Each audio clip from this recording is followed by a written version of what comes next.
Class 7 lesson number 10। 18वीं शताब्दी के अंतर्गत जो राज्य उभर कर सामने आए थे, हमने उन चैप्टरों के बारे में पढ़ लिया है। अब हम कुछ जो जातियां थी, संप्रदाय थे, वे भी उभर कर सामने आए थे। तो इसमें हमने कल सिखों के बारे में पढ़ा था। सिख समुदाय ने किस तरह अपना दबदबा बनाया समाज में। आज हम पढ़ रहे हैं मराठा राज्य भी एक शक्तिशाली क्षेत्रीय राज्य था, जो मुगल शासन का लगातार विरोध करता आ रहा था। मुगलों में और मराठों में लगातार कई लड़ाइयाँ हुई। शिवाजी इनका प्रमुख नेता हुआ है, जो कि मराठा समाज में बहुत प्रसिद्ध हैं। इनका जन्म 1627 में हुआ और इनका कार्यकाल 1680 तक का है। शिवाजी ने शक्तिशाली योद्धा परिवारों की सहायता से एक स्थायी राज्य की स्थापना की। योद्धा परिवार अर्थात देशमुखों की सहायता से एक स्थायी राज्य की स्थापना की। अत्यंत गतिशील कृषक पशुचारक कुनबी किसे कहा गया है? जो पशु चराने का काम करते हैं, जो एक स्थान पर घूमते रहते हैं, उनको कुनबी कहा गया है। मराठों की सेना के मुख्य आधार बन गए, अर्थात लगातार पशुओं के साथ एक स्थान से दूसरे स्थान पर घूमते रहने वाले पशुचारक, जिनको कुनबी कहते हैं, मराठों की सेना के मुख्य आधार बन गए। शिवाजी ने प्रायद्वीप में मुगलों को चुनौती देने के लिए इस सैन्य बल का प्रयोग किया। शिवाजी की मृत्यु के पश्चात मराठा राज्य में प्रभावी शक्ति चित्पावन ब्राह्मणों के एक परिवार के हाथ में रही। ये ध्यान रखना है। अभी शिवाजी की मृत्यु के बाद जो मराठा शक्ति थी, वो चित्पावन ब्राह्मणों के परिवार में रही, जो शिवाजी के उत्तराधिकारियों के शासनकाल में पेशवा के रूप में अपनी सेवाएं देते रहे हैं। पेशवा का अर्थ यहाँ पर प्रधानमंत्री के रूप में लगाया जाता है, अर्थात जो मंत्रियों में सबसे मुख्यमंत्री होता है या प्रधानमंत्री होता है, उसे पेशवा कहा गया है। पुणे मराठा राज्य की राजधानी बन गया। मराठा राज्य की राजधानी क्या थी? पुणे। पेशवाओं की देखरेख में मराठों ने एक अत्यंत सफल संगठन का विकास कर लिया। उनकी सफलता का रहस्य यह था कि वे मुगलों के किलाबंद इलाकों से टक्कर न लेते हुए उनके पास से चुपचाप निकलकर शहर कस्बों पर हमले बोलते थे और मुगल सेना से ऐसे मैदानी इलाकों में उठ बैठ लेते थे जहां रसद पाने और कुमुक आने के रास्ते आसानी से रोके जा सकते थे।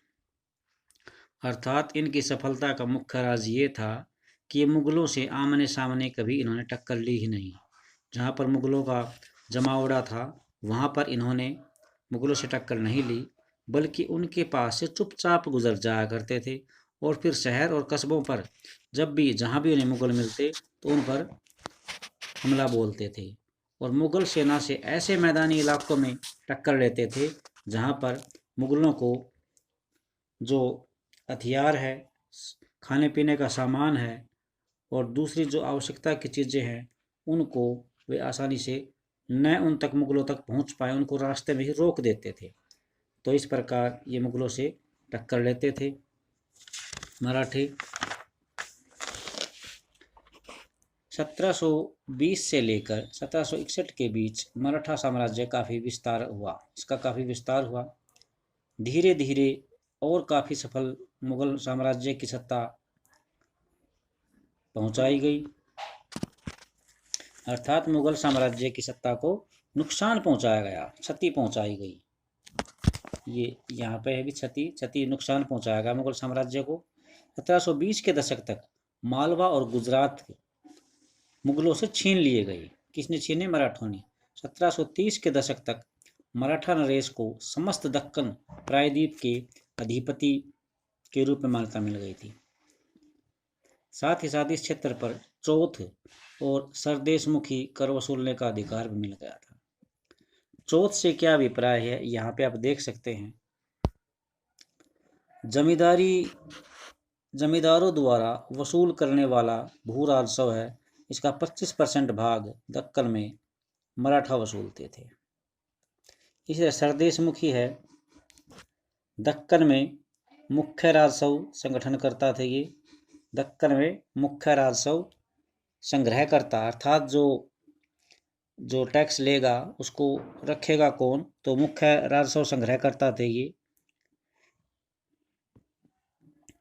दक्कन में मुख्य राजस्व संग्रहकर्ता को दिए जाने वाले भू राजस्व का 9 से 10% हिस्सा, अर्थात मुख्य जो राजस्व इकट्ठा करते थे उस व्यक्ति को कितने रुपए दिए जाते थे, कितने परसेंट दिया जाता था? भू राजस्व का 9 से 10%।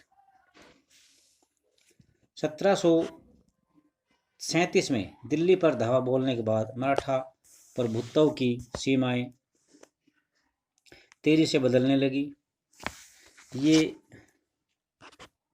वे उत्तर में राजस्थान और पंजाब, पूर्व में बंगाल और उड़ीसा, दक्षिण में कर्नाटक और तमिल एवं तेलुगु प्रदेशों तक फैल गई। इन क्षेत्रों पर औपचारिक रूप से मराठा साम्राज्य में शामिल नहीं किया गया इनको, मगर मराठा प्रभुसत्ता को स्वीकार करने के तरीके के रूप में उनसे भेंट जरूर ली जाने लगी, अर्थात नजराना जरूर लिया जाने लगा। साम्राज्य के इस विस्तार से उन्हें संसाधनों का भंडार तो मिल गया, मगर उसके साथ उन्हें कीमत भी चुकानी पड़ी। मराठों के सैन्य अभियानों के कारण दूसरे शासक उनके खिलाफ हो गए। परिणाम स्वरूप मराठों को 1761 में पानीपत की तीसरी लड़ाई में अन्य शासकों से कोई भी सहायता नहीं मिली। अंतहीन सैन्य अभियानों के, यानी इनके जो सैन्य अभियान थे उसका कोई अंत नहीं होता था। अभी अंतहीन सैन्य अभियानों के साथ साथ मराठों ने एक प्रभावी प्रशासन व्यवस्था तैयार की थी। जब किसी इलाके पर एक बार विजय अभियान पूरा हो जाता और मराठों का शासन वहां पर मजबूत हो जाता, सुरक्षित हो जाता, तो वहां स्थानीय परिस्थितियों को ध्यान में रखते हुए धीरे धीरे भू राजस्व की मांग कर देते थे। खेती को बढ़ावा दिया गया, व्यापार को दोबारा से संचालित किया गया। इससे सिंधिया, गायकवाड़ और भोंसले जैसे मराठा सरदारों को शक्तिशाली सेना खड़ी करने के लिए संसाधन मिलने लगे।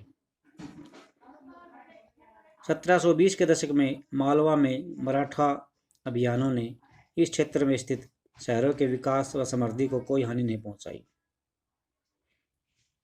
उज्जैन सिंधिया के संरक्षण में और इंदौर होलकर के आश्रय में खूब समृद्ध हुआ, फला फूला। ये शहर हर तरह से बड़े और समृद्धशाली थे और वे महत्वपूर्ण वाणिज्यिक और सांस्कृतिक केंद्रों के रूप में कार्य कर रहे थे। मराठों द्वारा नियंत्रित इलाकों में व्यापार के नए मार्ग खुले। चंदेरी के क्षेत्र में उत्पादित रेशमी वस्त्रों को मराठों की राजधानी पुणे में नया बाजार मिला। बुरहानपुर पहले आगरा और सूरत के बीच की धुरी पर ही अपने व्यापार में लीन था, लेकिन अब उसने वाणिज्यिक भीतरी क्षेत्र को बढ़ाकर दक्षिण में पुणे और नागपुर, पूर्व में लखनऊ और इलाहाबाद को भी शामिल कर लिया। अर्थात मुगलों की शक्ति लगातार कम हो रही थी, परंतु मराठे अपना विस्तार कर रहे थे और धीरे धीरे मुगलों की शक्ति बिल्कुल क्षीण हो जाएगी। यहाँ पर अंग्रेजी शासन की व्यवस्था शुरू हो जाएगी और फिर एक नया दौर चलेगा। तो आज के लिए इतना ही। कल हम इसका लास्ट टॉपिक पढ़ेंगे, फिर आपको प्रश्न मिलेंगे। थैंक्स।